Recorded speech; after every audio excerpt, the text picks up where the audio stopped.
بسم الله الرحمن الرحيم والصلاة والسلام على أشرف المرسلين سيدنا محمد الأمين وعلى آله وصحبه أجمعين. Chers frères et sœurs, assalamu alaikum wa rahmatullahi wa barakatuh. Parmi les critères qui valorisent une communauté et lui confèrent les nobles privilèges, le degré de science et de savoir de ces individus. Plus une communauté ou une nation accorde une importance capitale à la quête du savoir, plus elle sera développée et ces individus jouiront d'une paix sociale et d'un équilibre sur tous les plans. Voilà pourquoi l'islam a fait de la science et du savoir le point central de son édifice. Il a ainsi, depuis son apparition, refusé et combattu sans relâche les illusions, les superstitions et les mythes qui s'opposent aux normes de la science. L'islam a qualifié la période qui a précédé son arrivée dans la péninsule arabique de période de l'ignorance, al-jahiliya. Allah Azza wa Jal dit en substance أَفَحُكْمَ الْجَاهِلِيَّةِ يَبْغُونَ وَمَنْ أَحْسَنُ مِنَ اللَّهِ حُكْمًا لِقَوْمٍ يُوقِنُونَ. Est-ce donc le jugement du temps de l'ignorance qu'ils cherchent? Qu'y a-t-il de meilleur qu'Allah en matière de jugement pour des gens qui ont une foi ferme? Ce verset et bien d'autres sous-entendent que l'islam est venu édifier une société sur les fondements d'un savoir éclairé et éclairant. Le savoir se considère comme une voie stable et claire dans la constitution coranique. La majorité des sourates du Coran vantent d'une manière directe ou indirecte la science et sa transmission. Par exemple, le vocable science, al-ilm, ainsi que ses dérivés, ont été cités dans le Coran pas moins de 779 fois. La religion islamique est considérée comme étant la religion de la science par excellence. Nous savons que les 5 premiers versets révélés au prophète Mohammed sallallahu alayhi wa sallam incitaient d'emblée à apprendre et à s'armer de la science. Iqra bismi rabbika alladhi khalaq, khalaqal insana min alaq, iqra wa rabbuka al-akram, alladhi 'allama bil qalam, 'allama al-insana ma lam ya'lam.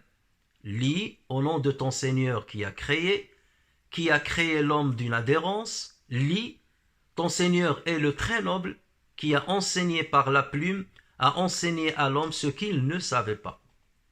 Ces versets vantent le mérite de l'acquisition du savoir et des moyens qui permettent d'aboutir à cette finalité, tels que la lecture et l'écriture. Ces versets mettent également en exergue le rôle que joue la révélation divine dans la construction d'une connaissance juste. Lis au nom de ton Seigneur. Il ne s'agit pas de n'importe quelle lecture. La lecture au nom de Dieu. C'est lui qui a enseigné. C'est celui qui a enseigné à l'homme ce qu'il ne savait pas. Il est bien établi que la raison humaine a des limites. Ses moyens de découverte et d'analyse ne sont pas du tout absolus.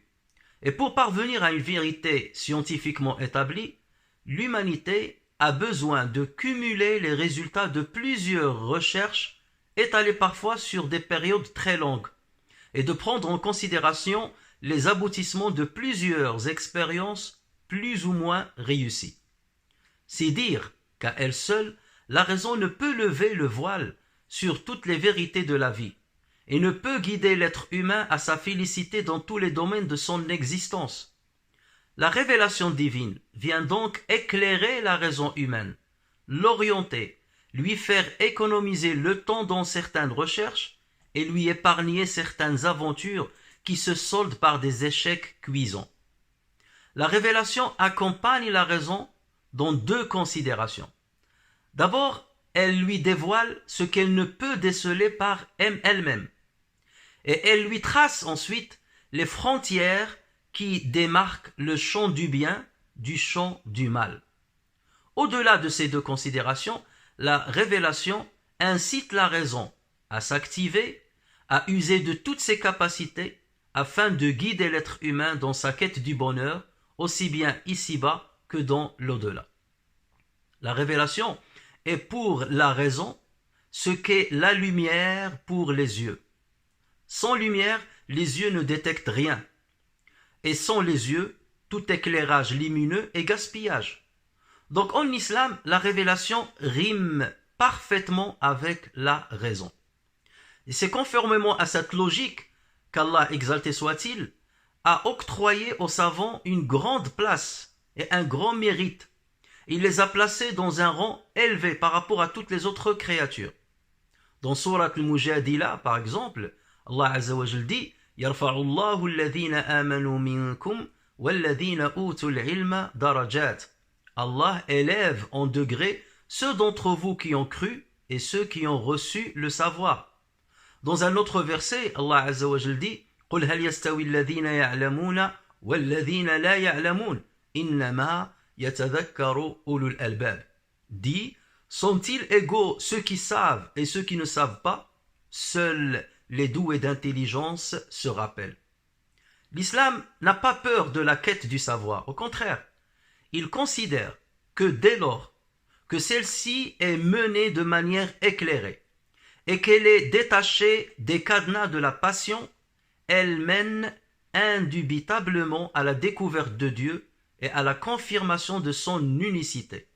Le Coran a dit à ce propos « Shahidallahu annahu la ilaha illahu wal malaikatu wa ulul ilmi qa'iman bil qist la ilaha illahu al azizul hakim » Allah atteste, et aussi les anges et les doués de science, qu'il n'y a point de divinité à part lui, le mainteneur de la justice, point de divinité à part lui, le puissant, le sage. L'imam Al-Qurtubi rahimahullah commente ce verset en disant « Ce verset est une preuve des bienfaits du savoir et des honneurs réservés à ceux qui l'ont acquis. Car s'il y avait une catégorie de gens plus honorables que les savants, ils auraient sûrement été mentionnés à côté du nom de Dieu et celui des anges. » Fin de citation. Le prophète sallallahu alayhi wa sallam a encouragé la quête du savoir et on a fait un moyen qui fait accéder à l'agrément de Dieu. Dans un hadith authentique rapporté par Tirmidhi, il dit « Man salaka tariqan yabtaghi fihi ilman, salaka Allahu bihi tariqan ila al-jannah » Celui qui emprunte un chemin pour rechercher la science, Allah lui fait emprunter par cela un chemin vers le paradis.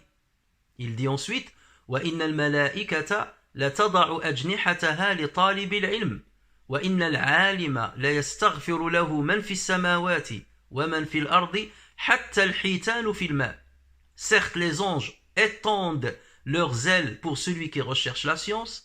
Certes, tous ceux qui sont dans les cieux et sur la terre demandent le pardon pour le savant, même le poisson dans l'eau. Ensuite, il dit وَفَضْلُ الْعَالِمِ عَلَى الْعَابِدِ كَفَضْلِ الْقَمَرِ عَلَى سَائِرِ الْكَوَاكِبِ إِنَّ الْعُلَمَاءَ وَرَثَةُ الْأَنْبِيَاءِ وَإِنَّ الْأَنْبِيَاءَ لَمْ يُوَرِّثُوا دِينَارًا وَلَا دِرْهَمًا إِنَّمَا وَرَّثُوا الْعِلْمَ فَمَنْ أَخَذَ بِهِ فَقَدْ أَخَذَ بِحَظٍّ وَافِرٍ. Le mérite du savant sur le dévot, sur celui qui adore, le mérite du savant sur le dévot est comme le mérite de la lune par rapport aux autres astres. Certes, les savants sont les héritiers des prophètes, et les prophètes n'ont pas laissé comme héritage des dinars ou des dirhams, mais ils ont laissé la science. Celui qui la prend aura pris une part importante. Et dans un autre hadith, Abu Hurayra radiyallahu anhu a dit « J'ai entendu le messager sallallahu alayhi wa sallam dire « Ad-dunya mal'ounatun mal'ounun ma fiha illa dhikra Allahi wa ma walahu wa aliman wa muta'allima » Le bas monde et tout ce qui s'y trouve n'ont pas grande valeur, excepté la mention de Dieu et ce qui s'y rapporte, ainsi qu'un savant et quelqu'un qui apprend. Et pour inciter les croyants à l'acquisition du savoir et sa transmission, le prophète sallallahu alayhi wa sallam nous informe que même après son décès, l'enseignant d'une science utile continue de bénéficier de récompenses divines. Il a dit ainsi, lorsque l'homme meurt, ses œuvres cessent à l'exception de trois œuvres. Une aumône dont le profit demeure, une science utile aux hommes ou un fils vertueux qui invoque Allah en sa faveur. En écoutant ces différents textes scripturaires, on ne peut, en tant que musulman, que consacrer une partie importante de notre vie à l'acquisition des sciences salutaires et à leur diffusion. C'est ainsi qu'on devient utile à sa société et qu'on valorise sa vie dans ce monde. Et Inch'Allah, dans une prochaine intervention, on aura l'occasion de préciser la nature des sciences qu'il convient d'acquérir et de diffuser conformément à l'esprit des textes qu'on a cités. Puisse Allah Azza wa Jal illuminer nos esprits par sa guidance et faire de notre raison un outil qui fait bénéficier ou qui nous fait bénéficier de son agrément ainsi que de sa clémence. Wa sallallahu wa sallama wa baraka ala Sayyidina Muhammadin wa ala alihi wa sahbihi ajma'in.